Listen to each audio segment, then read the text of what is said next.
Goeiemôre vriende.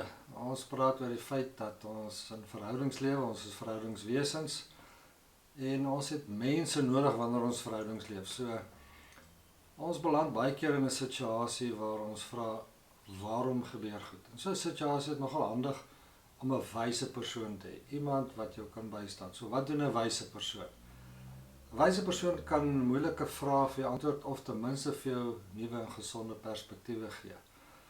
Dis dalk iemand na wie jy kan opkyk en iemand van wie jy sekere eienskappe wil oorneem of kwaliteite wil aanleer. Dis iemand wat standaarde in jou lewe kan stel, waarvolgens jy kan lewe en wat jou kan aanmoedig om daardie nuwe gesonder standaarde te lewe. Dis iemand wat jou dalk op koers kan hou wanneer jy saam met God reis deur die lewe en soms voel of jy bietjie verdwaald raak. Dis iemand wat jou kan help om God se stem te hoor in jou lewe, om God se weg te sien, om sy wil te verstaan en dit uit te lewe. Daar's baie name wat 'n mens aan so 'n wyse persoon in jou lewe kan gee. Jy kan praat van 'n mentor of 'n guru of 'n coach of sommer net 'n wyse.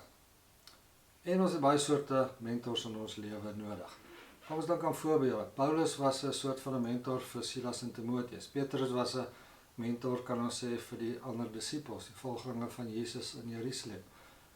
Dink aan Salomo in die Ou Testament wat 'n simbool van wysheid was. Dink aan Spreuke wat baie keer die pa-figuur voorhou as 'n bron van wysheid. Luister na hierdie teks: my seun, slaan ag op die wysheid wat ek jou leer, luister na my goeie raad. Dis wat 'n wyse persoon in jou lewe doen.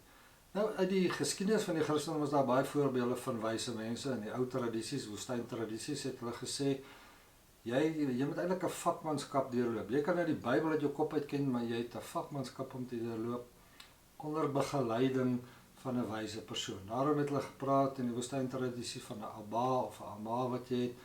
Iemand wat nie noodwendig slim is in 'n intellektuele sin van die woord nie, maar wat wysheid het, wat ervaring het, wat jy kan begelei om in verhouding met God te lewe en gesond daarin te lewe.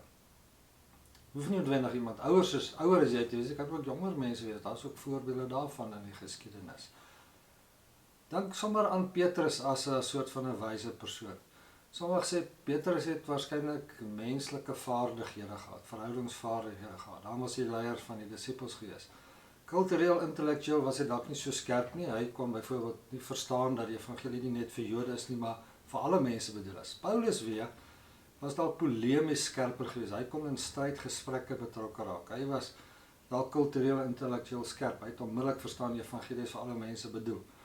Maar sy verhoudings het nie altyd so goed gewerk. Ek dink maar aan Johannes Markus, saam met wie Paulus later nie meer wou werk nie omdat hy hom teleurgestel het. So daar's 'n klomp mense wat vir jou 'n begeleier kan wees, wat vir jou 'n mentor kan wees, 'n wyse persoon in jou lewe kan wees. So ek dink jy gaan baie soorte wyse mense nodig hê, afhangende van die verhouding, afhangende van jou omstandighede. Almal van hulle gaan nie ewe bekwaam wees nie, maar mense moet nogtans respek vir hulle hê. En jy moet bereid wees om saam met hulle pad te stap.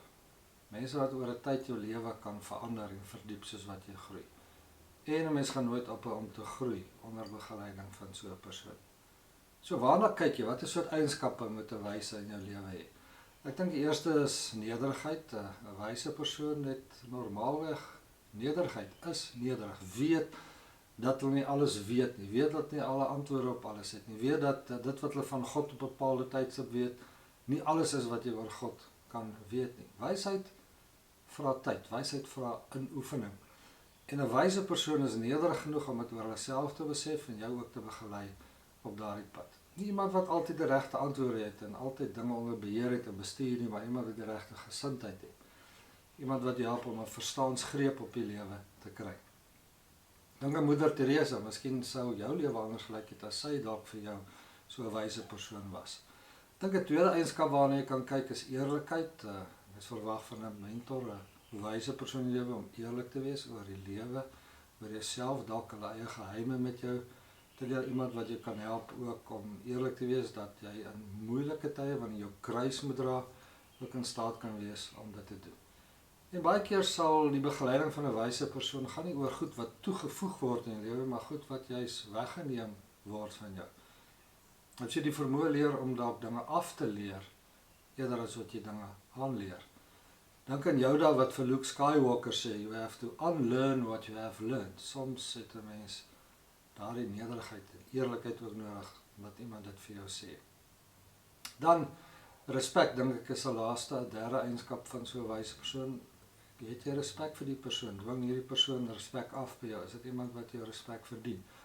Maar betoon jy ook respek wanneer jy wyse om daardie persoon toe te laat, om ook direk met jou te werk, jou dalk te konfronteer, vir jou vrae te vra oor jouself, wat jy met jouself konfronteer, of moeiliker vrae vra, nuwe vrae vra, dat jy kan gereflekteer oor jou lewe.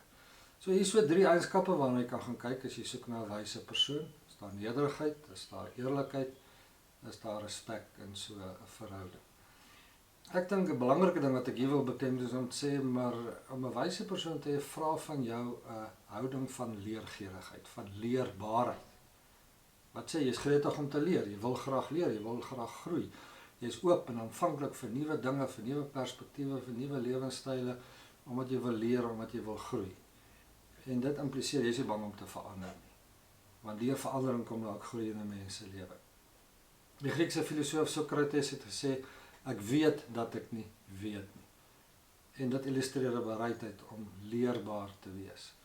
Daar's 'n verhaaltjie van 'n leerling wat vir sy wyse persoon gevra het, leer vir my 'n paar lewenswysheid. Sê die wysgeer vir hom, nou goed, gaan staan buite, dit reën, gaan staan daar in die reën, kyk op na die hemel en staan daar, dit sê jou eerste openbaring van die lewe is. Volgende dag kom die leerling terug en hy sê, maar hy weet daarmee, dit het dan regtig nie baie goed gewerk. Want toe hy daar in die reën staan en opkyk en die reën is in sy oë, in sy hare kleef in sy kop vas, toe voel hy regtig soos 'n dwaas. Toe sê die wyse man vir hom, ja, dis jou eerste les, jou eerste openbaring oor die lewe. Mens moet leerbaar wees en nie bang wees om te unlearn nie, bang wees om failing forward in jou lewe toe te pas nie. Die implikasie van houding van leerbaarheid is om te sê, wysheid is om jou eie dwaasheid te besef. Dit sê Confucius. Charles Bernard Shaw het gesê, om te weet dat jy nie weet nie, is meer as wat baie ander mense weet. Salomo het wysheid gevra van die Here om goed te regeer, om gehoorsaam te wees aan die Here, nie mag en geld en so aan nie. Christen is 'n bevoorregte posisie, want ons het vir Jesus, wat so beskryf word in Kolossense 2. Julle moet met liefde aan mekaar verbind wees en saam streef na diep en volledige insig, sodat julle God se geheimenis kan ken.